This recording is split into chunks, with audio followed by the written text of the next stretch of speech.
Hello everyone အားလုံးပဲမင်္ဂလာပါဆရာဒီနေ့ဗီဒီယိုထဲမှာ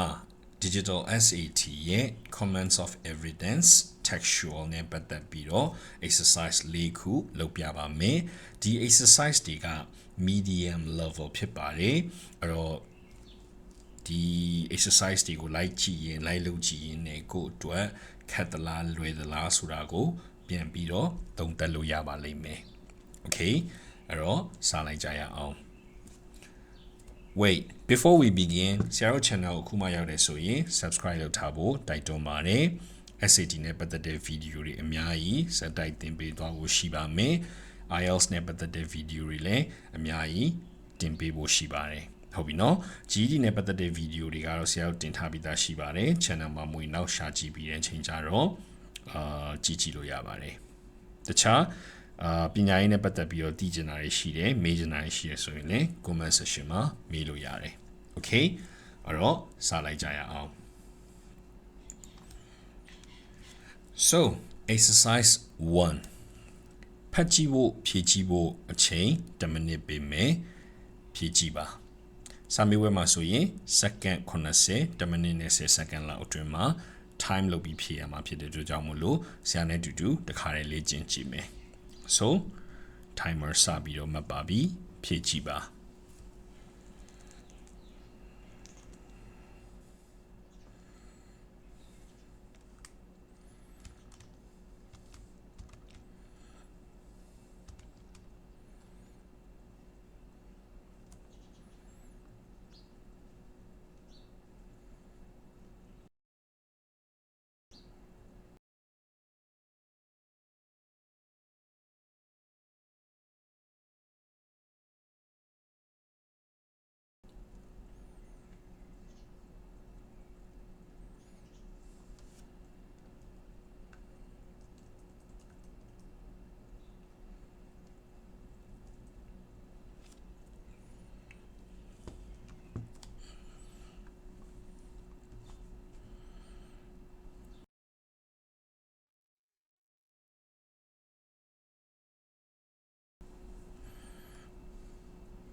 Okay 10မိနစ်ပြည့်ပြီဆိုတော့ဆရာဖြည့်ပြမယ် So comments of evidence textual က very simple ဘယ်ဘက်မှာပေးထားတဲ့စာပိုက်ရှိမယ်အဲ့ဒီဟာကိုညာဘက်မှာပေးထားတဲ့ဆရာတို့ answer choice တွေကနေရွေးပြီးတော့ဖြည့်ပေးရမှာအဲ့တော့စာပိုက်ထဲမှာ claims ကပါမယ်ပြီးရင်ညာဘက်မှာ answer choice ရှိမယ် So အဲ့တော့which quotation from an article about Coleman would most directly support the aviation researchers' claim နဲ့ or directly support လို့ရေးထားတယ်ဒီနေရာကိုလည်းသတိထားပြီးတော့ဖတ်ရမယ်နော် either support or weaken ဖြစ်စေမယ်ဒါမှမဟုတ်ရင် undermine ဆိုပြီးတော့လည်းသုံးရင်သုံးလိမ့်မယ် So အဲ့တော့ Coleman ရဲ့claim Coleman ရဲ့ claim ကိုမဟုတ်ဘူး researcher ရဲ့ claim ကိုတွားပြီးတော့ရှာရမယ် So most likely ပထမစာကြောင်းမှာရှိရင်ရှိမယ်ဒါမှမဟုတ်ရင်နောက်ဆုံးစာကြောင်းမှာရှိရင်ရှိမယ်အဲ့တော့ဒီမှာ claim ဆိုပြီးတော့ဆရာတို့တွေ့ပြီ An aviation researcher has claimed that Coleman intentionally defied social norms of the time by how she chose to present herself to the public. Alors,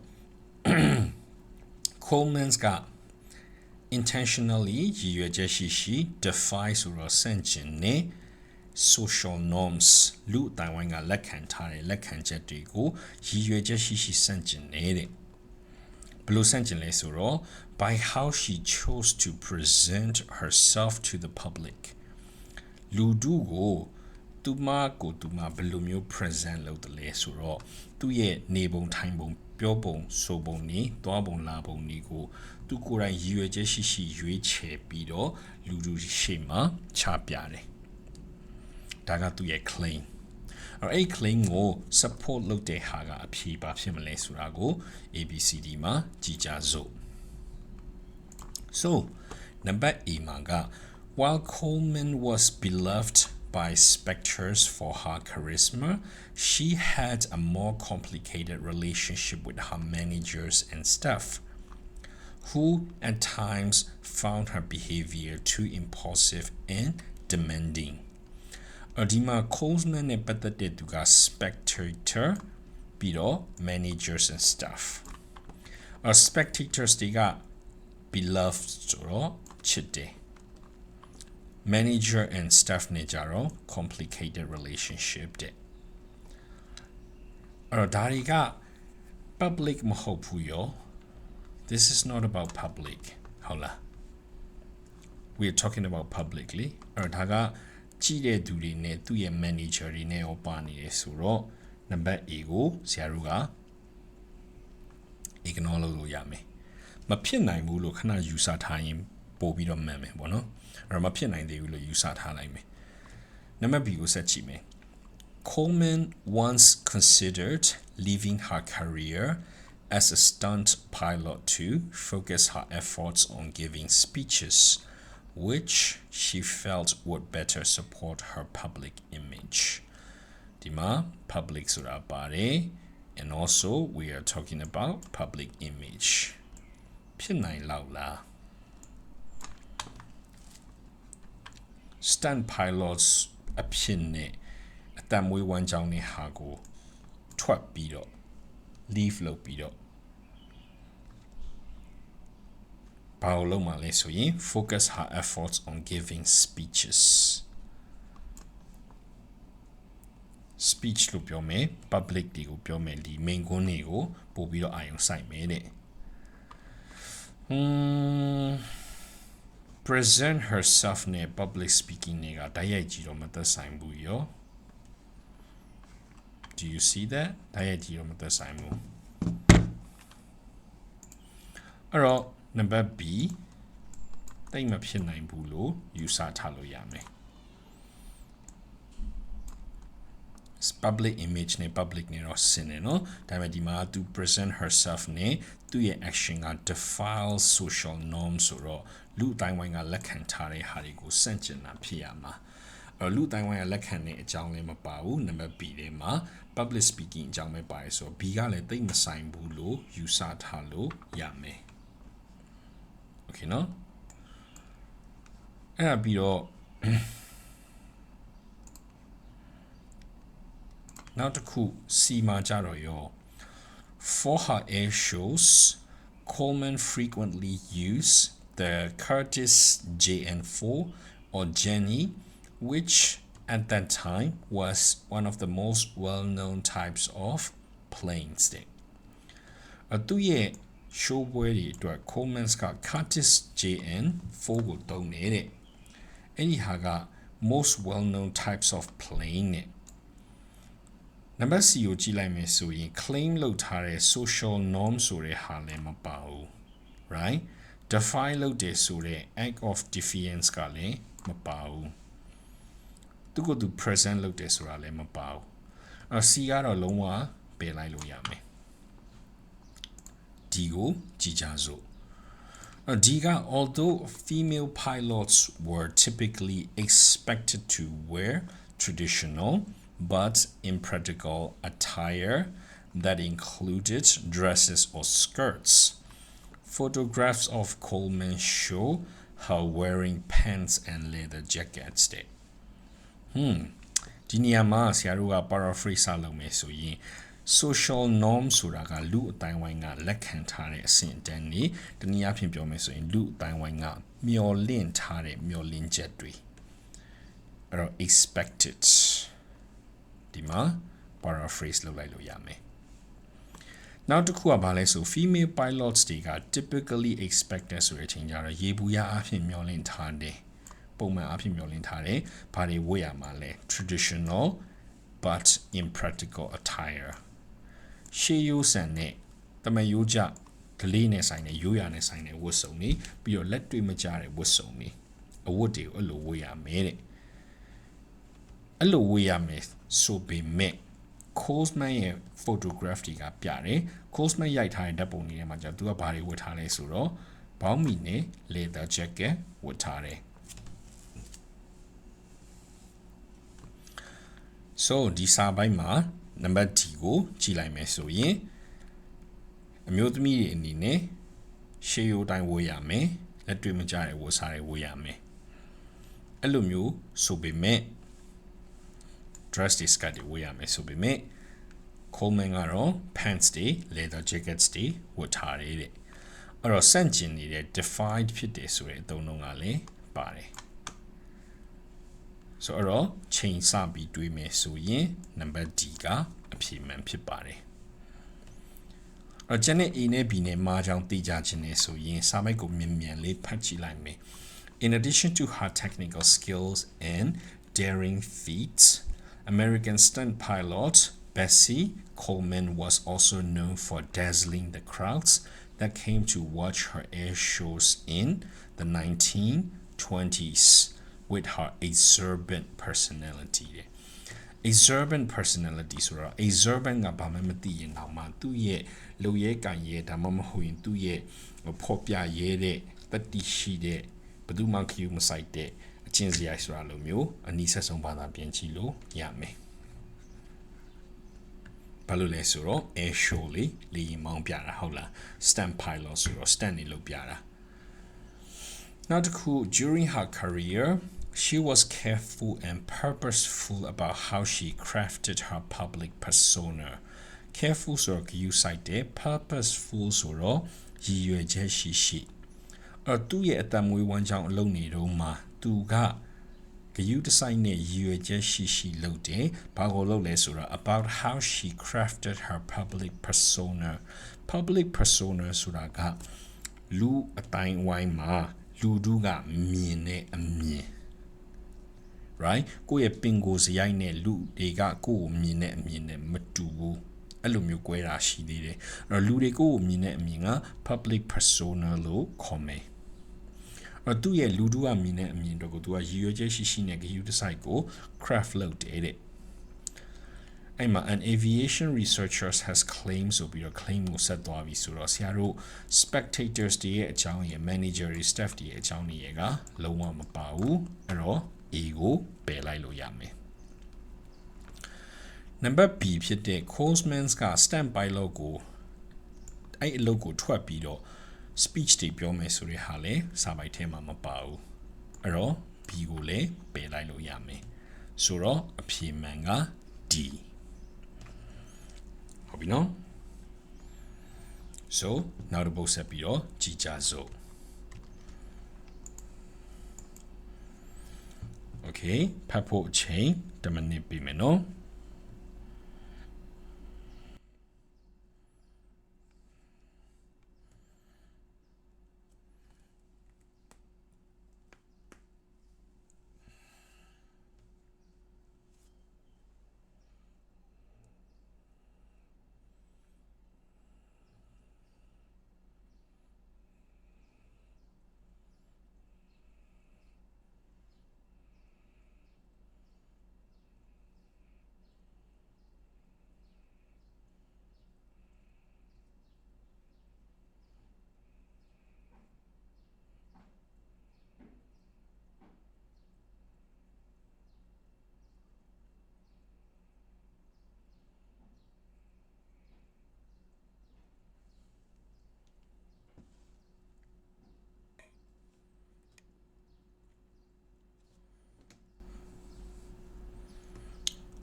10မိနစ်ပြည့်ပြီဆိုတော့အဖြေကိုရွေးထားမယ်နော်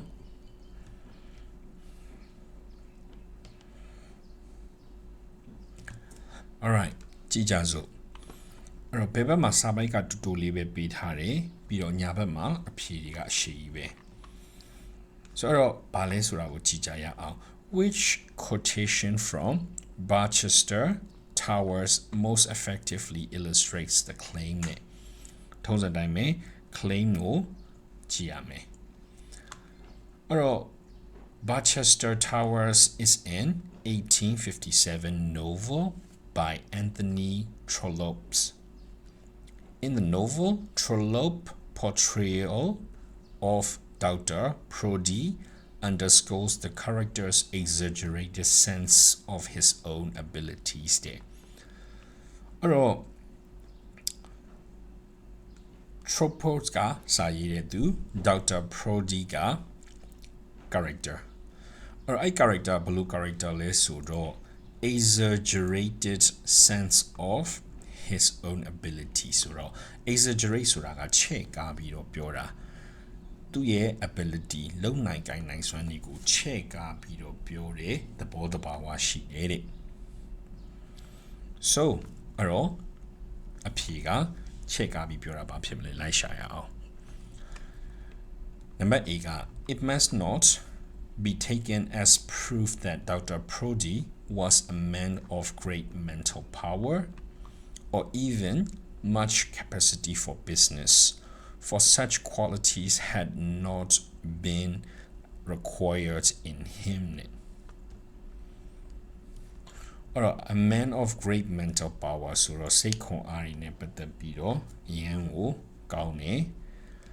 even of much capacity for business စီးပွားရေးအတွက်လည်းအရန်ကိုထူးချွန်ထက်မြက်တယ်အဲ့ဒီအရေးချင်းတွေကသူစီမှာမလိုအပ်ဘူးတဲ့ဒီနေရာမှာသူ့ရဲ့အရေးချင်းတွေကိုပြောသလိုလိုရှိတော့ရှိပေမဲ့မလိုအပ်ဘူးဆိုတာလိုမျိုး negative တွေနဲ့ပြောထားတယ်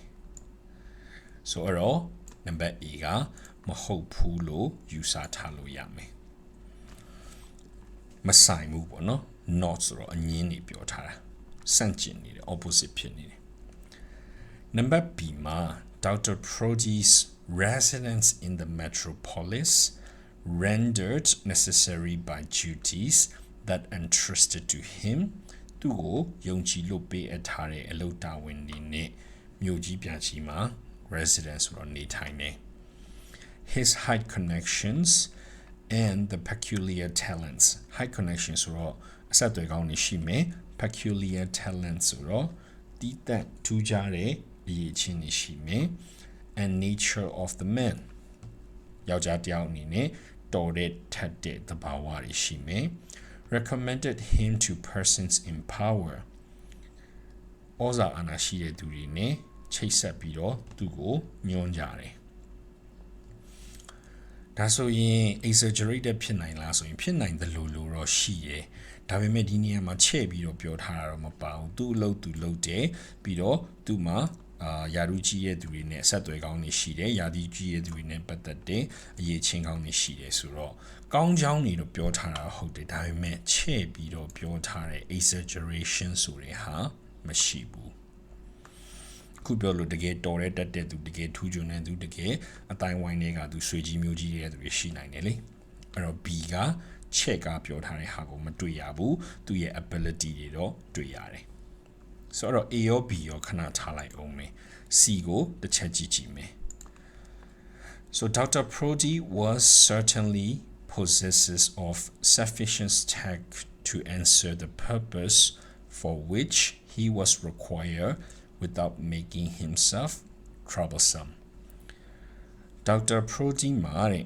လုံလောက်တဲ့အရေးချင်းနေရှိတယ် to answer the purpose ရည်ရွယ်ချက်တစ်ခုခိုင်းတဲ့ဟာတစ်ခုကိုဖြည့်ပေးဖို့ for which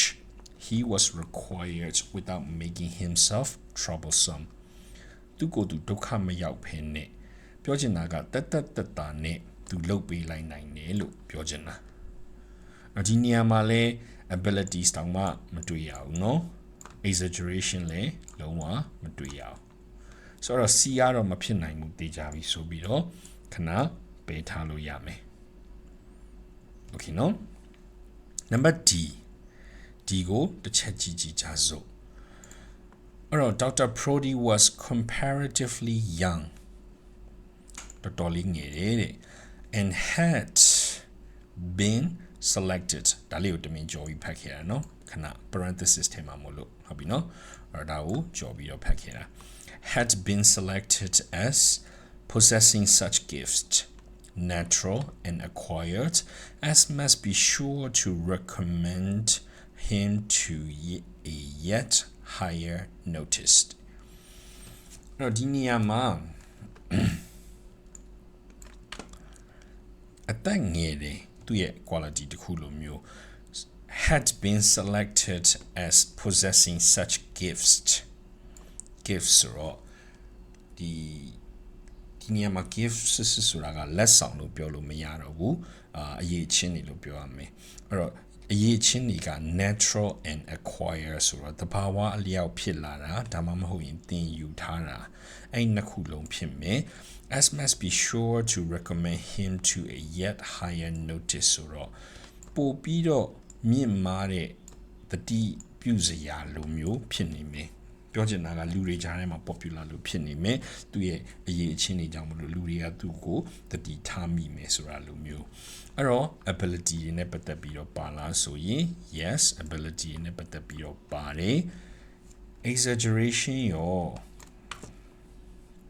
ဒီနေရာမှာဆရာခုနကကြော်ခဲ့တဲ့ parenthesis တွေက as he fondly flattered himself ဆိုတော့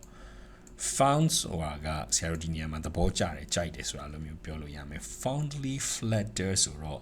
flatter ဆိုတာကမြောက်ပြောတယ်ဆိုတာလိုမျိုးအဲ့တော့လိုလားလားမြောက်ပြောတယ်ဒါပေမဲ့ himself သူကိုယ်သူပြောတာအဲ့သူကိုယ်သူမြောက်ပြောရင်းနဲ့ဆိုတာလိုမျိုးဖြစ်လာတော့ဒီနေရာမှာ fondly flatter himself ဆိုတာက exaggerate လုပ်တယ်လို့ပြောရမယ်လူတွေကကိုယ့်အကြောင်းကိုပြောမယ်ဆိုရင် exaggeration တွေကပါမှာပဲလေဟုတ်လားငါရမ်းတော်တယ်ငါရမ်းတက်တယ်ငါရမ်းချောတယ်ဆိုတာလိုမျိုးပါမှာပဲအဲ့တော့ဖြစ်နိုင်ခြေအများစုကဒီဖြစ်သွားပြီအဲ့တော့အပေါ်ဟာတွေနဲ့ပြန်ပြီးတော့ချိန်မယ်ဆိုရင် A ကစန့်ကျင်ဘက်ပြောထားတယ် not ဆိုတာလိုမျိုးပြောထားတယ် B ကကြတော့တာမန်ကိန်းကြီးခန်းကြီးနိုင်တဲ့လူတစ်ယောက်ပုံစံလိုမျိုးအရေးချင်းရှိတော်တဲ့လူတစ်ယောက်ပုံစံလိုမျိုးပြောထားတယ်အဲ့တော့ B မှာချဲ့ထားတာမပါဘူး D မှာကချဲ့ကားပြောတာပါမယ် so အဖြေမှန်က D ဖြစ်မယ်နားလည်မယ်ထင်တယ်နော်နောက်တစ်ခုကြည့်ကြရအောင်ဖတ်ဖို့အတွက်အချိန်10မိနစ်ပေးပါမယ်ဖတ်ကြည့်ပါ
so ဖတ်လို့ပြီးပြီထင်တယ်အဲ့တော့ကြည့်ကြစို့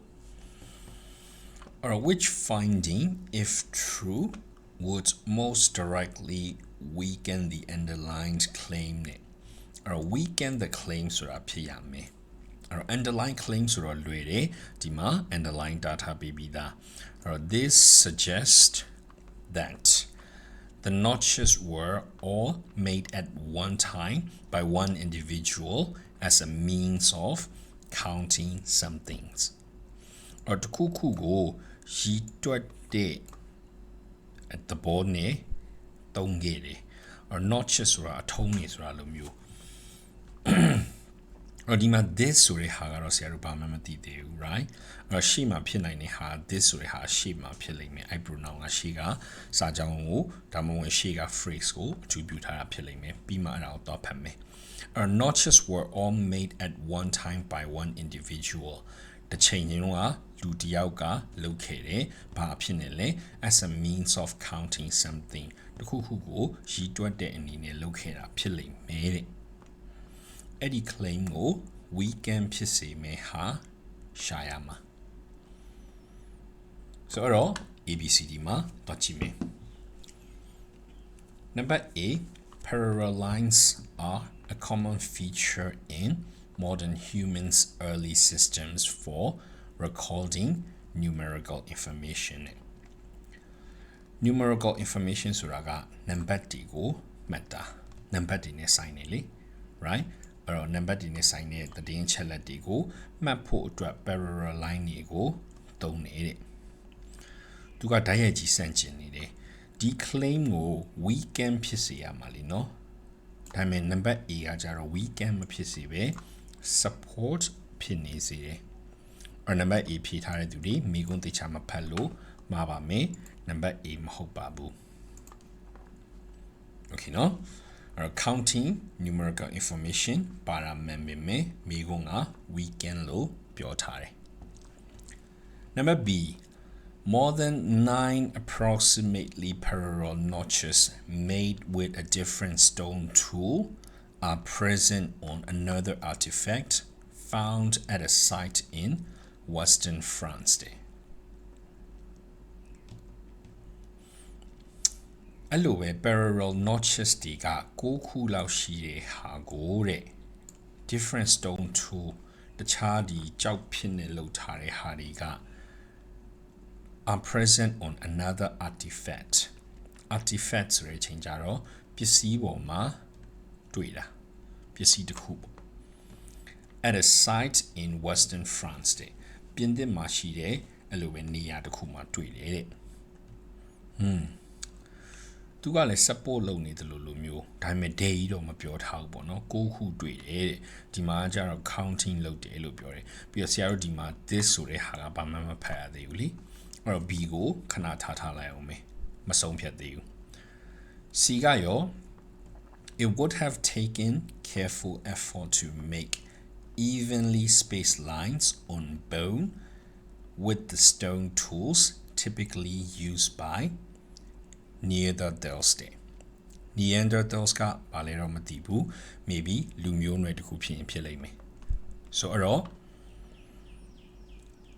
သူကကြတော့ evenly spaced lines မြင်းချောင်းတွေကညီညီလေးခြားထားတယ်ဂရုတစိုက်နဲ့လှုပ်ထားတဲ့မြင်းချောင်းညီညီလေးတွေက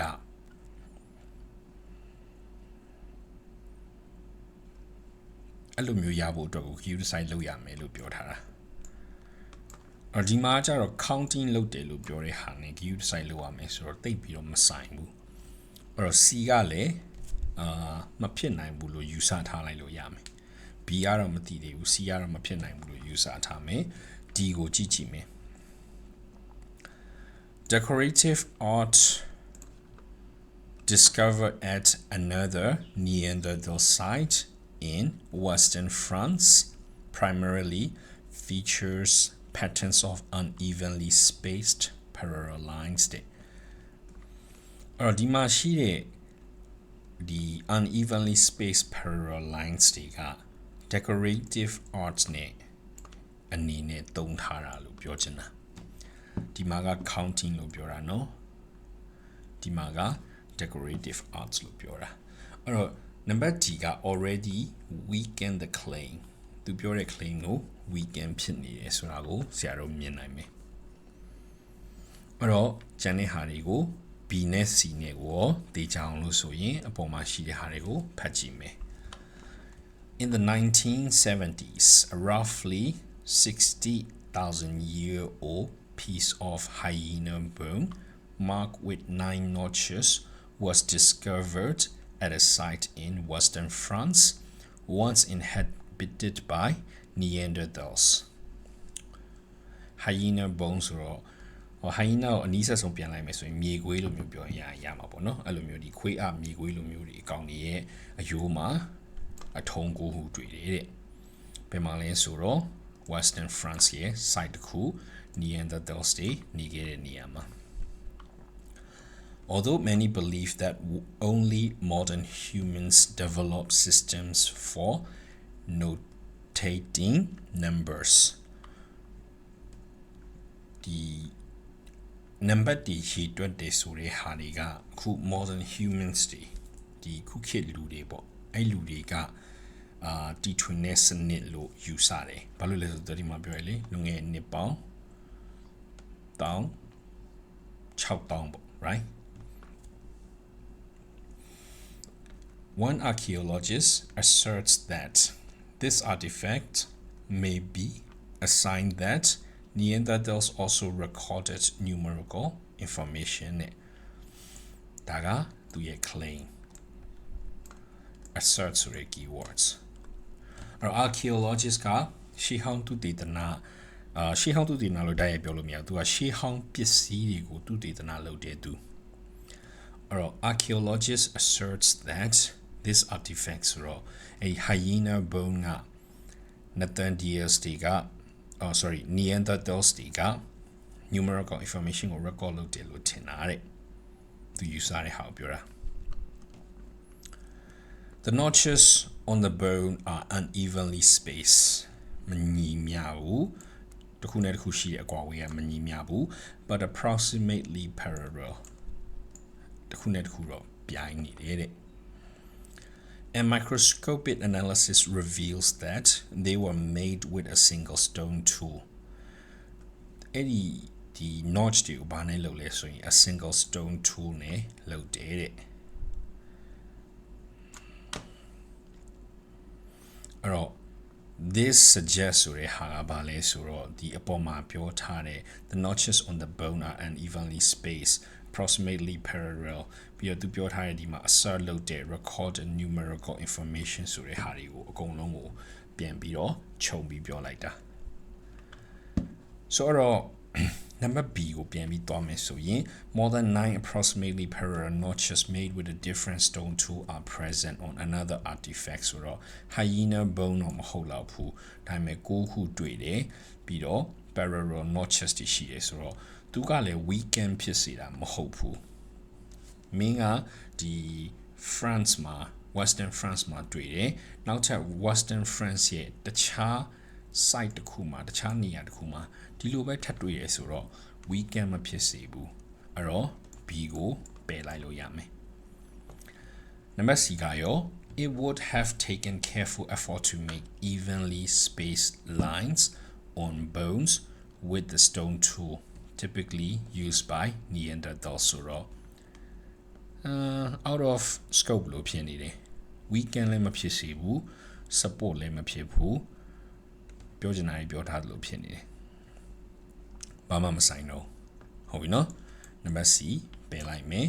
အဖြေမှန်က number D ဒါဆိုရင်နားလည်မယ်တင်နေ Okay so let's move on to the last one နောက်ဆုံးတစ်ခုကိုတွက်ကြည့်ကြစို့ဖြေဖို့အချိန်10မိနစ်ပေးမယ်နော်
ဖြည့်ကြည့်ပြီးပြီနော်အဲ့ဒါဆိုရင်ကြည့်ကြစို့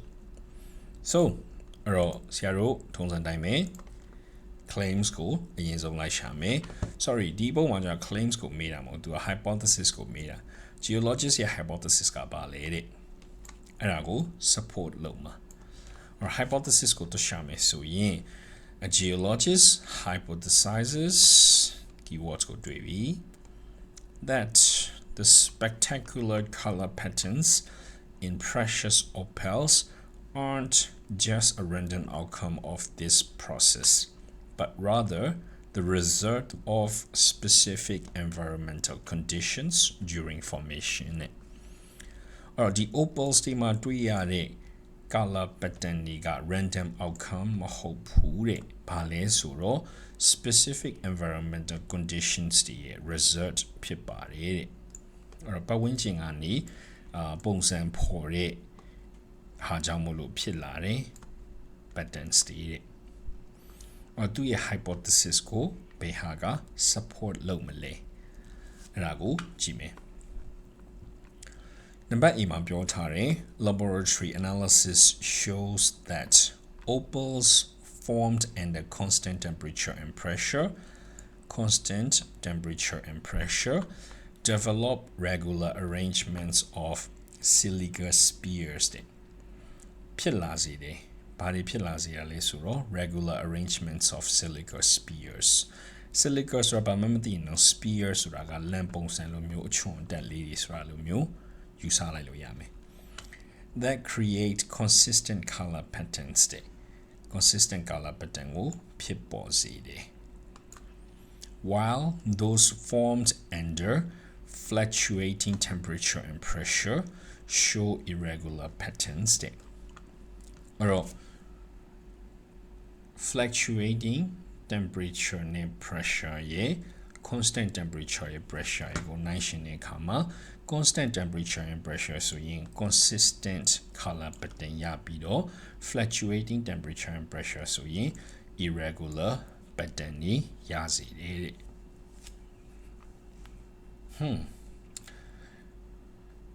support လုပ်နေတယ်လို့ပဲเนาะ color pattern ကြီးဆိုတာလည်းပါတယ်ပြီးတော့ specific environmental condition ဆိုရဒီမှာ environmental condition တွေလည်းပါတယ်ဒီလိုမျိုးကြောက်တုံးကြောက်ခဲတွေမှာဒီ color pattern တွေဖြစ်ဖို့အတွက် constant pressure နဲ့ temperature ဆိုတဲ့ environmental condition ကတစ်ခု fluctuating temperature and pressure ဆိုပြောတဲ့ condition က environmental condition ကတစ်ခုကိုနိုင်ရှင်းပြထားတယ်အဲ့တော့ A ကဖြစ်ဖို့အများဆုံး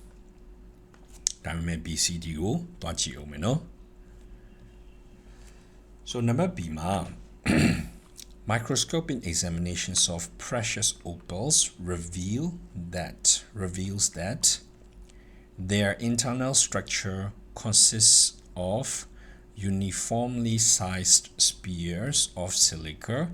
packed together in an orderly arrangement that diffracts light into various colors when viewed from different angles ဒီမှာကကြတော့သူက color pattern ဆိုတာပါမယ် right color pattern ဆိုတာပါမယ်ဒါပေမဲ့လို့ environmental condition တွေမပါဘူးရောဟုတ်လား internal structure ဆိုပြီးတော့ပါမယ် uniformly sized spheres of silica ဆိုတာလည်းပါမယ် orderly arrangement ဆိုတာ pattern ကိုဖော်ပြနေတာပြီးတော့ various color ဆိုတာပါတယ်ဒါပေမဲ့ environmental condition တွေကိုမပါဘူးအဲ့တော့ B ကိုပယ်ထားလိုက်လို့ရပြီဒီချာလေးပြန်ဖတ်ကြည့်နော် color pattern ပဲပါတယ် environment နဲ့ဆိုင်တာမပါဘူးနံပါတ် C ကြတော့ရောWhen water containing high concentrations of dissolved silica seeps into underground cavities, it can form opal deposits over periods ranging from several months to many thousands of years, depending on local geological conditions and mineral availability. သူကကြတော့ water containing high concentration ဆိုပြီးတော့ပြောတယ်ဒီ silicas တွေအများကြီးပါတယ်ရေ environmental condition ကိုပြောတယ် underground cavity ဆိုပြီးတော့ environmental condition နောက်တစ်ခုကိုထပ်ပြောတယ် it can form opal deposits ဆိုတော့ဒီ opal ကျောက်တွေဖြစ်စေတဲ့နေရာပေါ့ကျောက်တွင်းတွေဖြစ်လာစေတယ် over periods ranging from several months to many thousands of years ဆိုတော့သူကအချိန်ကိုပြောထားတာအဲ့တော့ environmental condition တွေပါပေမဲ့အချိန်ကိုပြောထားတယ် color pattern တွေအကြောင်းကိုပြောမထားဘူး color pattern နဲ့ specific environmental condition အကြောင်းကိုပြောတဲ့နေရာမှာတစ်ခုတည်းပြောထားတယ် C ကိုပယ်လိုက်လို့ရမယ် Number D ရောကြည့်ကြစို့ Researchers studying opal deposits in various locations have found that the germs typically form in layers of sedimentary rock that experienced significant geological pressure environmental condition ပါပြီနော် over extended time period creating environments rich in dissolved silica environment အကြောင်းနေတော့ပါတယ်ဒါပေမဲ့ color pattern မပါဘူး so number D ကိုလည်းပယ်လိုက်လို့ရမယ်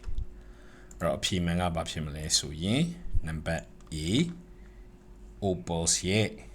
color pattern consistent color pattern irregular color pattern ဆိုတဲ့ color pattern အကြောင်းလဲပါတယ်ပြီးတော့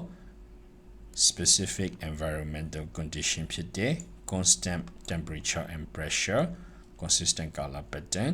fluctuating temperature and pressure irregular pattern ဒါဆိုရင်ဆရာတို့နားလည်မယ်ထင်တယ်နော် so ဒီနေ့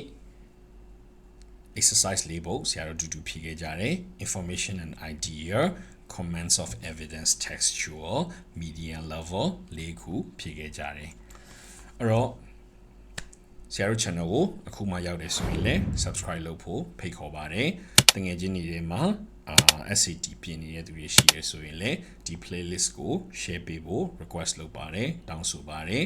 SAT နဲ့ပတ်သက်ပြီးတော့တည်ကျင်တာတွေရှိတယ်မေးကျင်တာတွေရှိရဆိုရင်လည်း comment section မှာမေးလို့ရပါတယ်ဟုတ်ပြီနော်အဲ့ဒါဆိုရင်I will see you in the next video bye now